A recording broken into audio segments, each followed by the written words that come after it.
Бул жактан кайсыл айылдарга кирип кетет? Билбейсизби? Кайсыл айылдарга кирип кетет бул көчө менен? Кайсы жактан? Бул ушул көчө менен. Мындан келсеңиз Федоров, Чештөө, Жаңыбазар, Донар Көкбел, нар Попанга өтүп кетсе болот. Сиз өзүңүз кайсы жердик? Жол менен каттайбы деп сурап атышат. Өзү центральный жол эмес, бул айылдын ичинде өтсө болот. Кайсыл айылдарга? Федоровго, Чештөөгө, Көкбелге, нар Попанга. Азыр бул жакта кайсыл айыл жайгашат негизи? Жакын. Жакын ушу Федоров жайгашат, мындан чыкканда. Акчабы. Сиздер ушу айыл жактарда жакындарда ажы тойлор болгон беле? Мен ажы той укпадым. Сиз кайсыл айылдан болосуз өзү? Көкбел айылынан болом. Кечир канча сааттан бери ошо блокпост коюп турасыздар, шуну айтпасаңыз?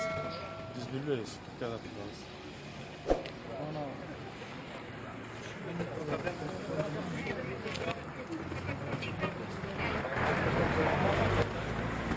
Машиналарды эле өткөзбөйсүздарбы же жөө кишилер дагы?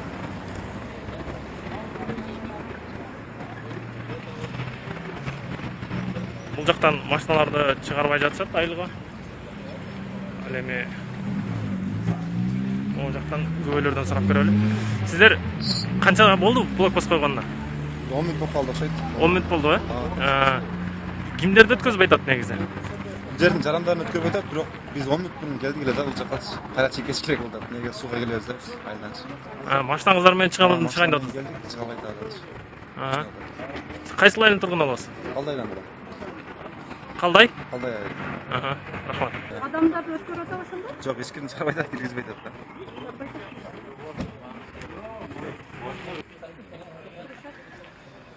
Эмнеге өткөрүп атканын билесиздер сиздер? Жок, Biz de şu bilgilerini biraz dinlesin. Сиздерчи эмнеге өткөрүп атканын айтышты сиздерге? Биз азыр келдик. Эмне иш кыласыздар негизи сиздер? Жерден болозуз. Кайсыл айылдан? Өсөр айылынан. Үйден чыкпай, өзүңөрдү сактап отуруп элдерге жакшы түшүндүрүп кетишиңиз керек экен. Базар байланысында тамак ашканаларды только баягындай азык-түлүк сатылган гана базар иштей берет экен. Калган нерселер бар жок. Азык-түлүк аптека Аптека, биринчи очередь. Аптеканы Продукт келет. Десе күрүш, макарон, сакарон акпай булар тийишпейт экен. И анан кийин нан. Түшүнүңөрбү?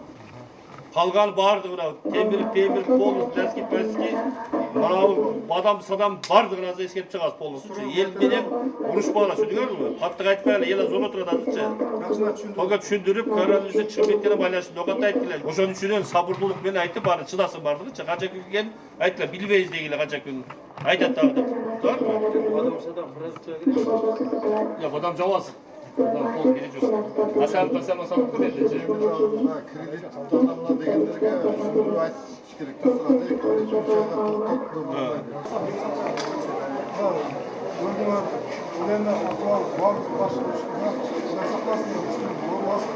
Ошон үчүн сак боло берейин деп атабыз да.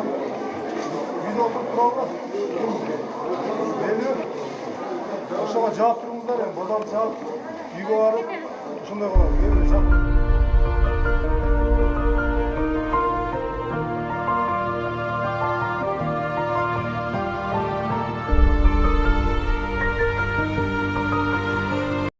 Санкт-Петербург, вот вы сами напомнили, что в 2014-2015 годах мы пережили такое. И я помню, что в те времена оказывалась поддержка заемщикам, которые брали кредиты в долларах. И вот там то ли им позволялось выплачивать. Я уже не помню, какие там процессы были, но помню, что им оказывалась сильная поддержка. В этот раз рассматриваете ли такой вариант? Спасибо.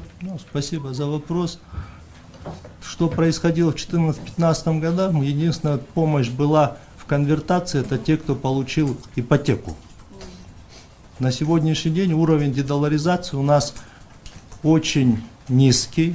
То есть если мы будем сравнивать, допустим, с 2015 годом, да, то долларизация депозитной базы снизилась с 65% до 38%. Долларизация кредитного портфеля снизилась с 55% до 35%. Совместно с правительством мы все эти годы как раз и рекомендовали нашим гражданам все время помнить, что надо брать кредиты в той валюте, в которой вы ведете свою экономическую деятельность. Потому что, безусловно, всегда существует обменный курс, всегда существует некая волатильность. В этой связи мы проводили дедоларизацию. На сегодняшний день эти уровни дедоларизации как кредитов, как и депозитов, они дают очень большую прочность нашим коммерческим банкам.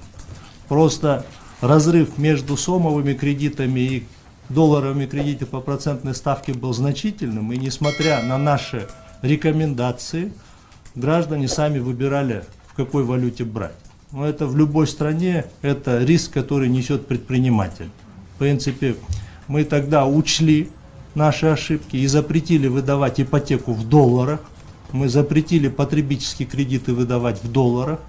Поэтому на сегодняшний день мы не рассматриваем никаких. Но вместе с тем, буквально позавчера правлением Национального банка было принято решение о мерах по оказанию помощи пострадавшим от коронавируса. Здесь я уже не буду повторяться, мы там рекомендовали коммерческим банкам пересмотреть графики платежей, дать отсрочку, не начислать штрафы и пени. Уже первые реструктуризации уже пошли.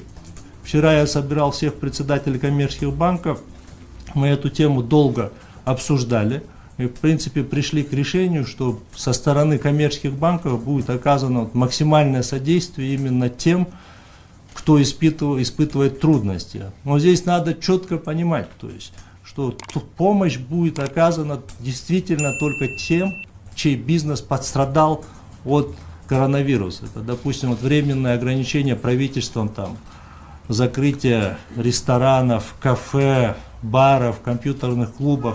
Для тех, кто действительно пострадал, тем будет оказана помощь. Сасык тумоо менен коронавирустун айырмасы кандай? Мындай болуп билинет да. Биринчиден температура экөөнө теленгенде болот, бирок бул жерде температура өтө бийик болушу мүмкүн да.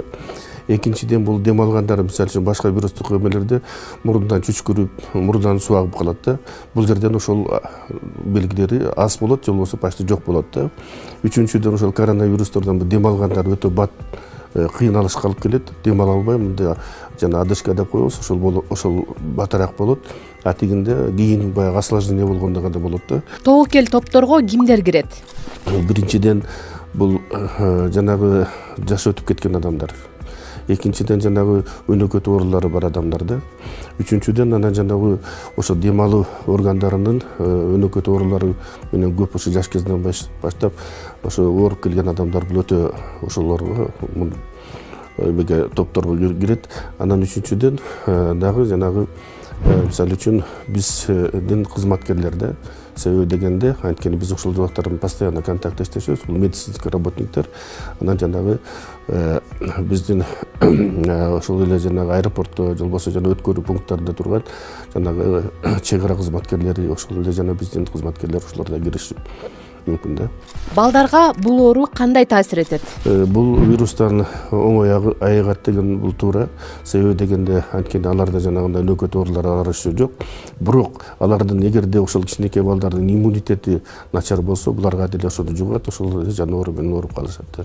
Иммунитетти кантип көтөрүүгө болот? Балдар төрөлгөндөн баштап эле аракет кылыш керек да. Себеби дегенде бул эненин сүтүнөн ашык иммунитет берген нерсе жок да. Ошон үчүн баягы бир жылга чейин сөзсүз түрдө эненин сүтүн эмгизип, андан кийин жанагы эми таза абага алып чыгып, туура тамактандыруу жолу бул өтө чоң маселе болуп эсептелет. Ошонун ичинде анан жана витаминдери көбүрөөк, витамин С деген витаминдер бул, анткени витамин С иммунитетти жогору көтөрөт.